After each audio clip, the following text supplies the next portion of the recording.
साथियों नमस्कार। मैं ललित इंकलाब LKS यूट्यूब चैनल में आप सभी का स्वागत है। साथियों ऑडियो को पूरा सुने।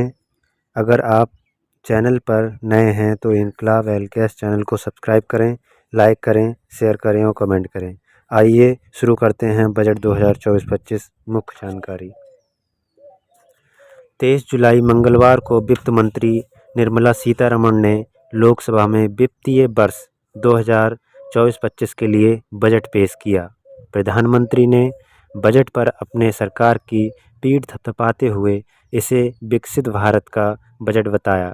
वहीं विपक्ष ने इसे खोखला, जनविरोधी और पूंजीपति समर्थक बजट कहा। बजट भाषण में वित्त मंत्री इसे युवाओं, महिलाओं, गरीबों और किसानों का बजट कहा, लेकिन जानकार बताते हैं कि इस बजट में कई महत्वपूर्ण क्षेत्रों और कल्याणकारी कार्यक्रमों के लिए आवंटन में कटौती की गई है। ऐसे में आइए नज़र डालते हैं बजट 2024 की प्रमुख घोषणाओं पर। इस बार बजट में इनकम टैक्स स्लैब में हुआ बदलाव।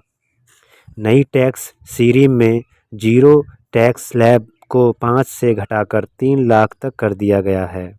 वहीं बजट 2024 में संपत्ति टैक्स, उत्तराधिकार टैक्स लागू नहीं करने पर सरकार की कड़ी आलोचना हो रही है। देश में बढ़ती गरीबी, बेरोजगारी के बीच संपत्ति टैक्स और उत्तराधिकार टैक्स नहीं लागू करने से अमीरी गरीबी की खाई के लगातार बढ़ने की आशंका है। शिक्षा क्षेत्र को लेकर इस बार के बजट में चौंकाने वाली घोषणा हुई।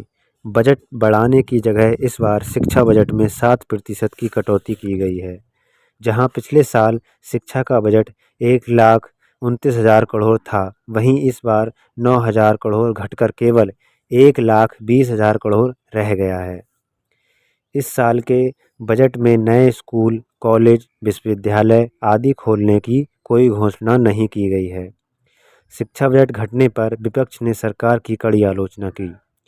बजट 2024 में सरकार के चर्चित आत्मनिर्भर भारत योजना में 96.7% कटौती हुई, जहां 2022 में इसके लिए 4.6 हज़ार करोड़ रुपए आवंटित किए गए थे।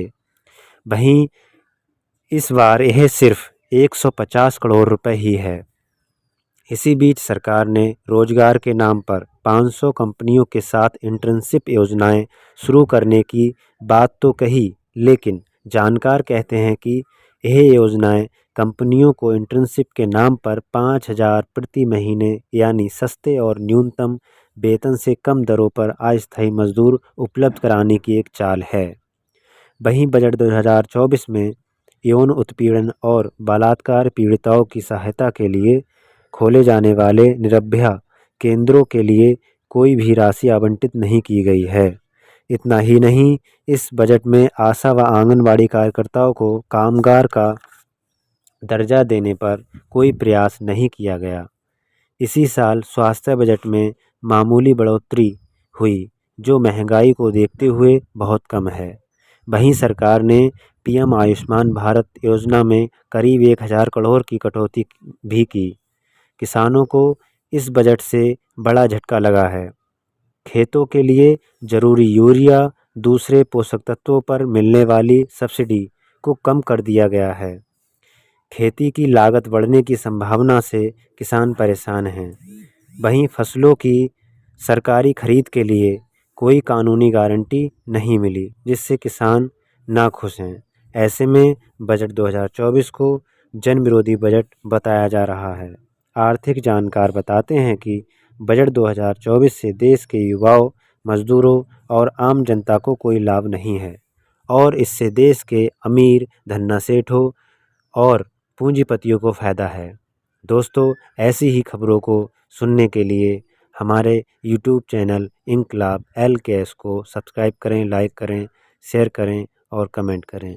धन्यवाद साथियों।